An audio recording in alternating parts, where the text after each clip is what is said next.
सबब नुज़ूल और इख्तिलाफ़ रिवायात। इसका मतलब क्या है?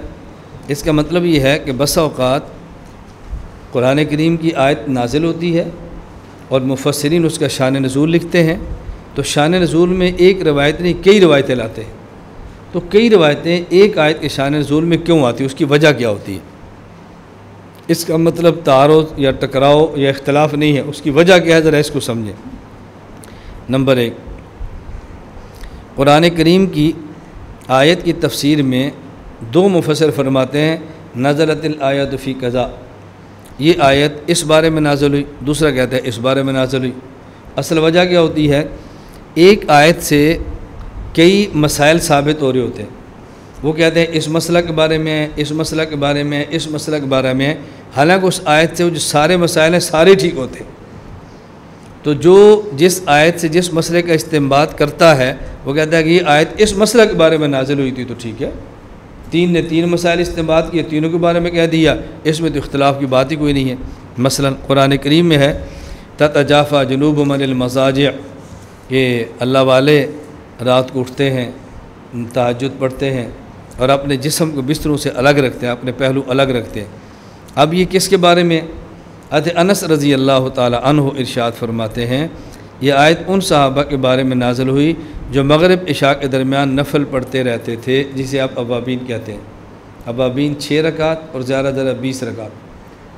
मुल्ला अली क़ारी रहमतुल्लाह ने मिरक़ात शरह मिशकात में लिखा है 2 सुन्नत 2 नफल 2 मज़ीद पढ़ें, अल्लाह 6 अवाबीन का अजर अता फरमा देंगे। और मेरा मामूल इतने अवाबीन का ही है, 2 सुन्नत 2 नफल और मज़ीद 2 नफल। आप ज़्यादा पढ़ सकते हैं तो पढ़ें। एक रवायत में अनस रज़ी अल्लाह ताला अन्हु से रवायत है, ये उन सहाबाए किराम के बारे में है जो नमाज इशा के इंतज़ार में जागते रहते थे। क्यों? सहाबाए किराम इशा की नमाज़ ताख़ीर से पढ़ते थे तो जागना पड़ता, इंतज़ार फरमाते, सोते नहीं थे।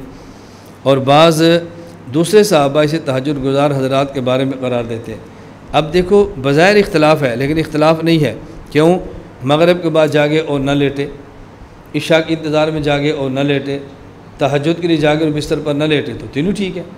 तो इसमें कोई तारुज़ नहीं है कि आदमी ये समझे वाक़या फ़लाँ के ख़िलाफ़ है। नंबर 2, बसा औक़ात एक मुफस्सिर आयत का शान नुज़ूल बयान करे और कि नज़लत आयत फ़ी कज़ा, और दूसरा मुफस्सिर शान नुज़ूल बयान करे और उसमें सराहत करे कि ये आयत इस वाक़े के बारे में नाज़िल हुई है।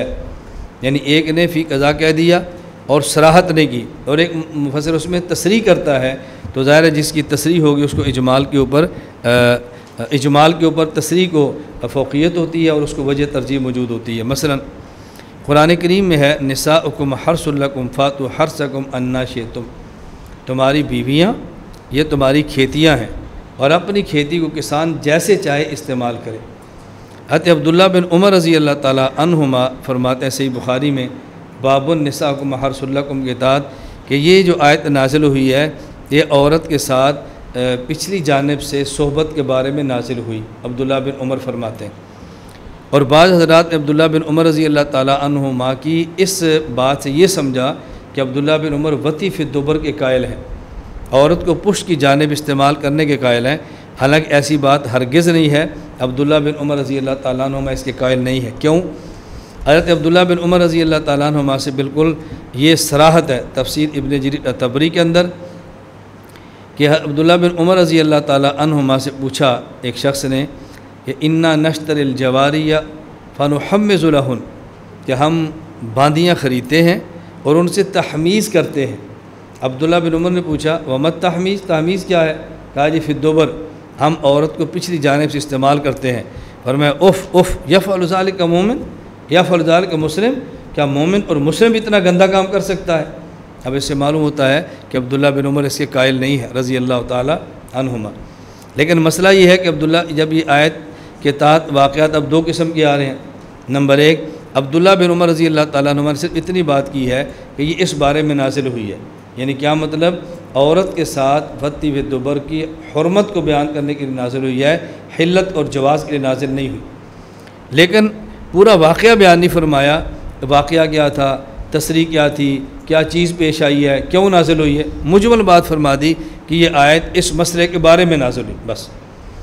और दूसरे सहाबी जाबिर बिन अब्दुल्ला रज़ी अल्लाह अन्हु फरमाते हैं, और सही मुस्लिम में ये हदीस मौजूद है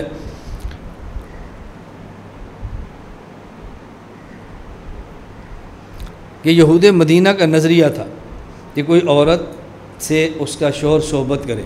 अब सोहबत का एक तरीका क्या है, औरत को उसकी पीठ की जानिब लिटाएं, कमर की जानिब, और मुंह ऊपर रखे और औरत से सोहबत करे।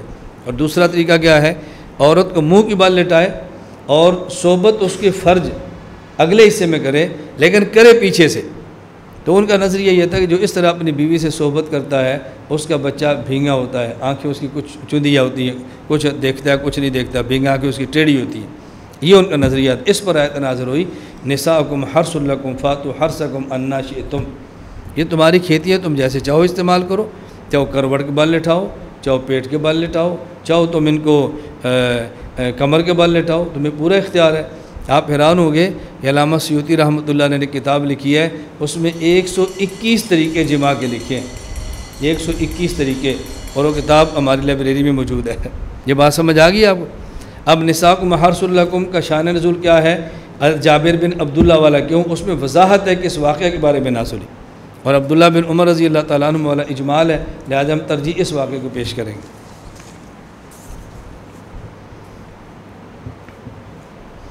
यदि एक उस्ताद था तो उसने तफसीर में तलबा से इस आयत का इम्तिहान लिया तर्जमे का, निसाउकुम हर्सुल लकुम फातु हर्सकुम अन्ना शिअ्तुम।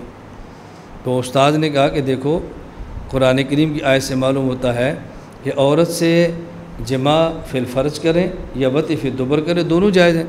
फातु हर्सकुम अन्ना शिअ्तुम, तुम्हारी बीवी है जैसे चाहो करो। और हदीस पाक में मन अता इमरातन फ़ी दुबरिहा फलैसा मिन्ना, जो औरत को पिछली जानिब से हम बिस्तरी करें उसका हमारी उम्मत से कोई ताल्लुक़ नहीं है। तो आयत से जवाब साबित हो रहा है, हदीस से ममानत हो रही है। अब तालिब इल्म कहते हैं उस्ताद जी ये अल्लाह के इल्म में था कि ये इश्काल होना है, इसलिए अल्लाह पाक ने आगे वक़द्दिमू लिअन्फुसिकुम कह के दफ़ा दखल मुक़द्दर किया है कि करना आगे से ही है। ये दफ़ा दखल मुक़द्दर है, वक़द्दिमू लिअन्फुसिकुम, दफ़ा दखल मुक़द्दर तो समझते हो ना, दौरान गुफ्तगू। मैं तलबा से कहता हूँ इस्तिलाहात के तर्जमे करना सीखो। दौरान गुफ्तगू एक सवाल पैदा हो, वो सवाल नकल ना करें, उसका जवाब दे दें, इसे दफ़ा दखल मुक़द्दर कहते हैं।